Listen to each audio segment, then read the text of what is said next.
খাদানই actually আমার কাছে debut এটা, So আমার মনে হয় যে কোনো মানুষ এর থেকে বেটার ডেবিউ এক্সপেক্ট করতে পারতো না। প্রিয়তমা নয়, বরং ডেবিউ হয়েছে খাদান দিয়ে, এমনটাই মন্তব্য টলিউড অভিনেত্রী ইদিকা পালের। 1 বছর আগে ঈদে শাকিবের সঙ্গে প্রিয়তমা করে জনপ্রিয়তা পেয়েছিলেন ইদিকা পাল।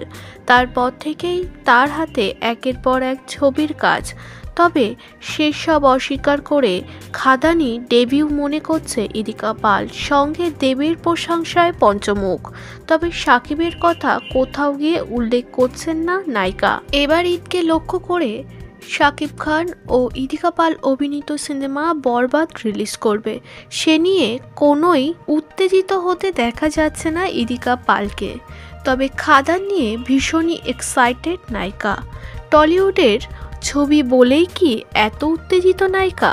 নায়িকা বলেন, দেবের সাথে আমার ডেবিউ হবে এটা আমি স্বপ্নেতেও ভাবতে পারিনি। তবে কি শাকিব খানের প্রসঙ্গটা একেবারেই উড়িয়ে দিতে চাইছেন নায়িকা?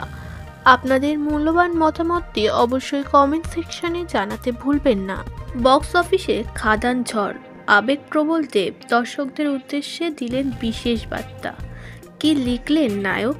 বড়দিনের মরশুমে 4টি বাংলা ছবি মুক্তি পেয়েছে, কিন্তু প্রথম দুদিনের নিরিখে তাদের মতো খাদান যে অনেকটাই এগিয়ে তা এক প্রকার স্পষ্ট হয়ে গিয়েছে। দেব অভিনীত এই সিনেমার শোয়ের সংখ্যা আগের থেকে বেড়েছে। দর্শকও ছবি দেখতে হলমুখী। আবেগপ্রবল দেব দর্শকদের ধন্যবাদ জানাতে দিলেন বিশেষ বার্তা। প্রায় 10 বছর পর খাদানের মাধ্যমে মূলধারার বাণিজ্যিক ছবিতে প্রত্যাবর্তন হয়েছে দেবের। ইন্ডাস্ট্রির একটি সূত্রের দাবি, দেবকে যারা কমার্শিয়াল অবতারে এতদিন দেখতে চাইতেন তারা ছবি দেখতে হলে আসছেন।